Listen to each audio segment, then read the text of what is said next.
ایک ریاست کے بادشاہ نے یہ اعلان کروا دیا کہ کل صبح جب میرے محل کا مرکزی دروازہ کھولا جائے گا تب جس شخص نے بھی محل میں جس چیز کو ہاتھ لگا دیا وہ چیز اس کی ہو جائے گی۔ اس اعلان کو سن کر سب لوگ آپس میں بات چیت کرنے لگے کہ میں تو سب قیمتی چیز کو ہاتھ لگاؤں گا۔ کچھ لوگ کہنے لگے میں تو سونے کو ہاتھ لگاؤں گا، کچھ لوگ چاندی کو تو کچھ لوگ قیمتی زیورات کو، کچھ لوگ گھوڑوں کو تو کچھ لوگ ہاتھی، کچھ لوگ دودھ دینے والی گائے کو ہاتھ لگانے کی بات کر رہے تھے۔ جب صبح محل کا مرکزی دروازہ کھلا اور سب لوگ اپنی اپنی من پسند چیزوں کے لیے دوڑے، سب کو اس بات کی جلدی تھی کہ پہلے میں اپنی من پسند چیزوں کو ہاتھ لگا دوں تاکہ وہ چیز ہمیشہ کے لیے میری ہو جائے۔ بادشاہ اپنی جگہ پر بیٹھا سب کو دیکھ رہا تھا اور اپنے آس پاس ہو رہی بھاگ دوڑ کو دیکھ کر مسکرا رہا تھا۔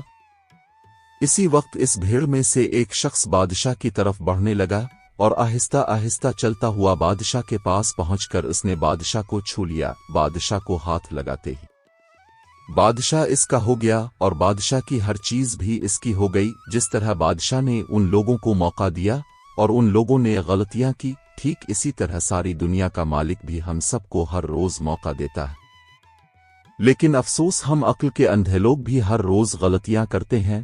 ہم اللہ کو حاصل کرنے کی بجائے اللہ کی بنائی ہوئی دنیا کی چیزوں کی آرزو کرتے ہیں، لیکن کبھی بھی ہم لوگ اس بات پر غور نہیں کرتے کہ کیوں نہ دنیا کے بنانے والے مالک کو پا لیا جائے۔ اگر مالک ہمارا ہو گیا تو اس کی بنائی ہوئی ہر چیز بھی ہماری ہو جائے گی۔